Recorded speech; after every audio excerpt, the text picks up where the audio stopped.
नमस्कार, मैं डॉक्टर के गौतम, डिपार्टमेंट ऑफ जूलॉजी, राजकीय बांगड़ महाविद्यालय डीडवाना। आज के इस व्याख्यान में इस यूट्यूब चैनल को देखने वाले समस्त विद्यार्थियों एवं संकाय सदस्यों का हार्दिक स्वागत एवं अभिनंदन।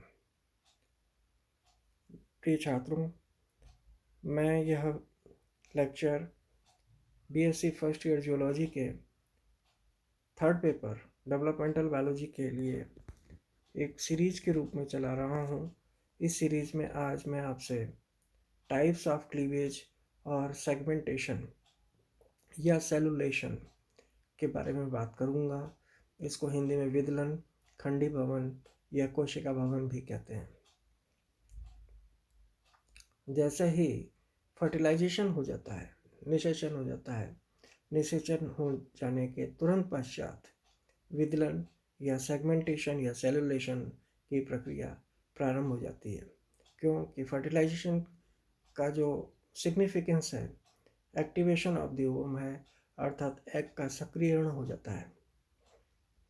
और जैसे ही अंडा जाइगोट में परिवर्तित होता है, 2n हो जाता है, वैसे ही कोशिका जो एक कोशिकीय अवस्था थी अंडे की, अब वो लगातार विभाजन के बाद मल्टी सेलुलर एम्ब्रियोनिक स्टेज में परिवर्तित होने लगता है।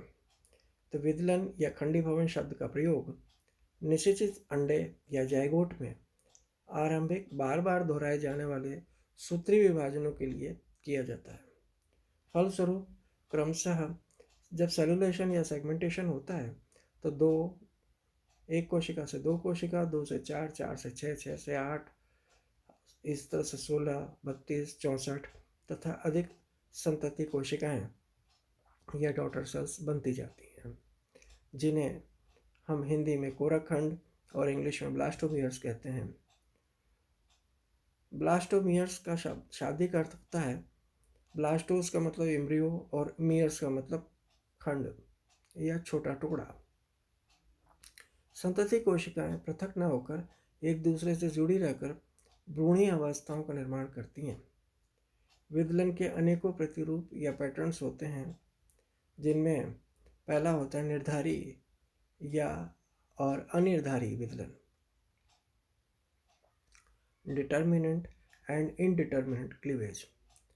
आरंभिक कोरक खंडों की क्षमता या शक्यता अर्थात पोटेंशियलिटी के आधार पर विदलन निर्धारी या अनिर्धारी हो सकता है। निर्धारी विदलन में या डिटर्मिनेंट क्लीवेज में जो चीज़ देखने को मिलती है वो प्रत्येक आरंभिक कोरखंड पहले से ही भ्रूण का एक निश्चित भाग बनाने के लिए नियत होता है। उदाहरणार्थ एस्केरिस या ट्यूनिकेट्स इसके एग्जाम्पल है। इसके विपरीत अनिर्धारी या इंडिटरमिनेट क्लीवेज में सभी आरंभिक कोरखंडों की क्षमता या पोटेंशियलिटी समान होती है, और यदि वे पृथक कर दिए जाते हैं तो इनमें से प्रत्येक एक पूर्ण सामान्य भ्रूण उत्पन्न कर सकता है। उदाहरणार्थ सभी कॉर्डेट्स। इसी तरह से अरी और सर्पिल विदलन क्या होता है वो समझिए। रेडियल एंड स्पाइरल क्लीवेज, तो विदरण खांचे जो होती हैं, क्लीविंग फरोज होती हैं या विदलन रेखाएं जो होती हैं, उनके आधार पर विदलन अरी या सर्पिल हो सकता है।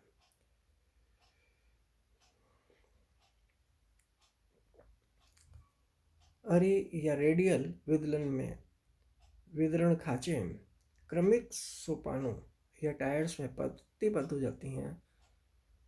8 कोशिका अवस्था में ऊपरी सोपान के मतलब ऊपर की ओर के लेयर के 4 में से प्रत्येक कोरखंड निचले सोपान के संगत कोरखंड के ठीक ऊपर स्थित होता है।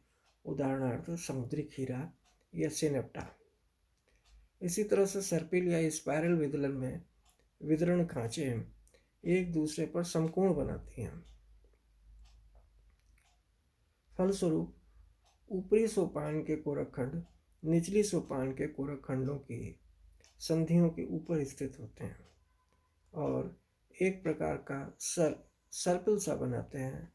उदाहरण है एनिलिड्स, मोलस्क, निमर्टिन्स और कुछ अन्य प्लेलेरियंस। इसी तरह से पूर्णभंजी, अंशभंजी और सतही विदलन में क्या होता है वो देखने की बात है। ये होलोब्लास्टिक, मीरोब्लास्टिक या सुपरफिशियल क्लीवेज होते हैं।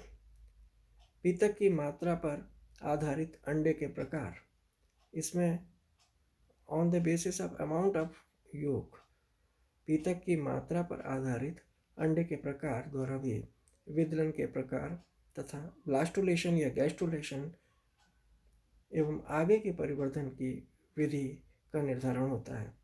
तदनुसार 3 मुख्य प्रकार के क्लीवेज होते हैं। एक होता है होलोब्लास्टिक, इसमें अपीत की, ये किसमें होता है होलोब्लास्टिक क्लीवेज? ये होता है अपीत की, समपीत की और मध्यपीत की अंडों में युग्मनज का तीव्र और पूर्ण विभाजन होता है और इसे पूर्ण या पूर्णभंजी विदलन भी कहते हैं, होलोब्लास्टिक क्लीवेज भी कहते हैं।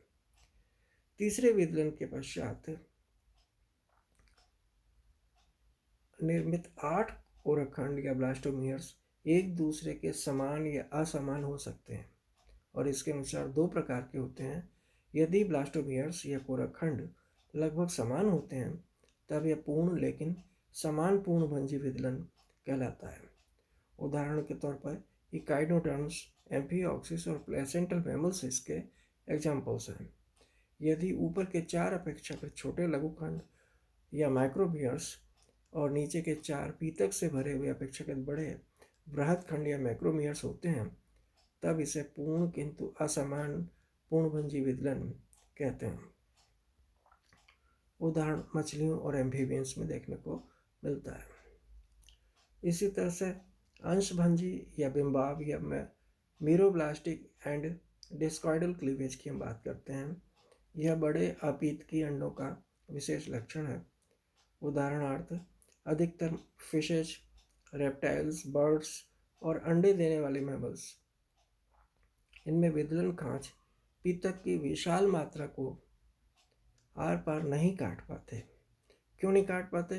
क्योंकि बीच में जो योग होता है वो एक अवरोध उत्पन्न करता है और इसलिए पूरा अंडा या पूरा जायगोट जो है कोशिकाओं में नहीं विभाजित होता और इस प्रकार का विदलन अपूर्ण या आंशिक होता है, पार्शियल होता है और जिसे अंशभंजी या मीरोब्लास्टिक क्लीवेज कहते हैं। क्लीविंग फरोज या विदलन खांचे केवल सक्रिय ध्रुव पर स्थित कोशिकीय द्रव्य की छोटी सी टोपी तक ही सीमित रहती हैं और जिसके फलस्वरूप एक गोल भ्रूणीय या जननबिंब जर्मिनल डिस्क बनती है और इस कारण यह बिम्बाब विदलन कहलाता है। इसी तरह से पृष्ठीय या सतही विदलन जो होता है यह आर्थ्रोपोडा के केंद्रपीत की अंडों में की विशेषता होती है और कोशिका विभाजन योग के चारों ओर स्थित कोशिका द्रव्य के भ्रूणीय या सतही स्तर तक ही सीमित होता है और इससे इसे पृष्ठीय या सतही विदलन कहते हैं।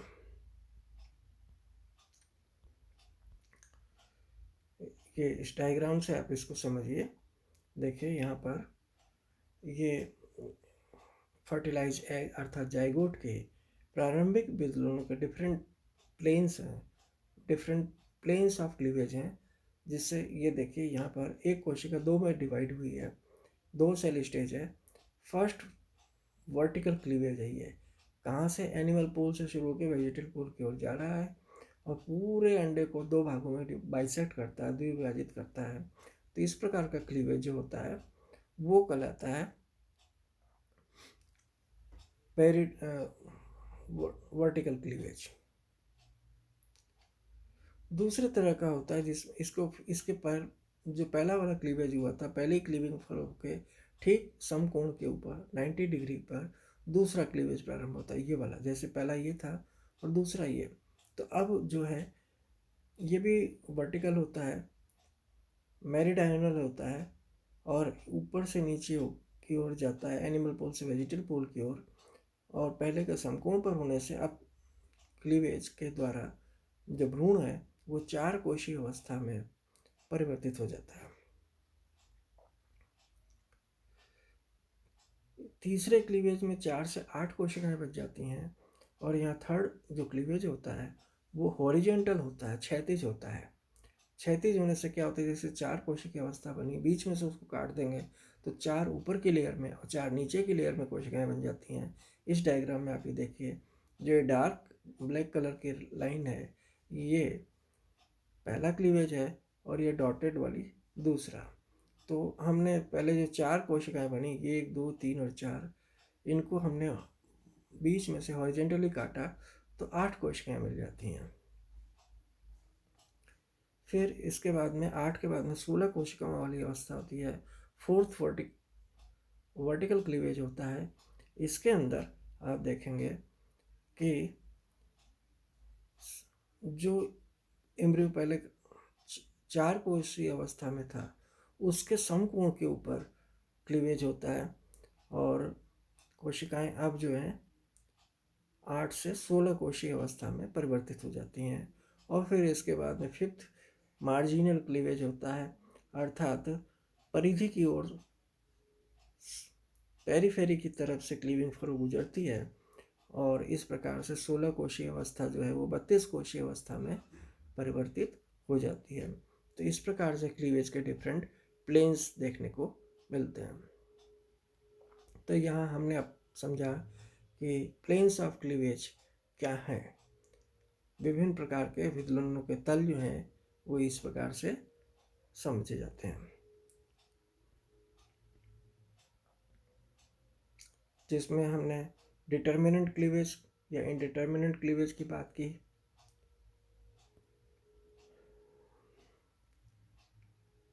रेडियल और स्पाइरल क्लीवेज की बात की, holoblastic, meroblastic and superficial cleavage की बात की। होलोब्लास्टिक, मीरोब्लास्टिक और सुपरफिशियल क्लीवेज में holoblastic, meroblastic and discoidal cleavage की बात की। डिस्कॉइडल क्लीवेज आमतौर पर बर्ड्स में देखने को मिलता है और सुपरफिशियल क्लीवेज आर्थ्रोपोडा में इंसेक्ट्स के अंदर, जो कि सेंट्रली सीथल एग्स होते हैं, उनके अंदर देखने को आमतौर पर मिलता है। तो इस प्रकार से क्लीवेज आपको एक्सप्लेन कर दिया हमने। इनको आप पढ़िएगा। Thank you very much.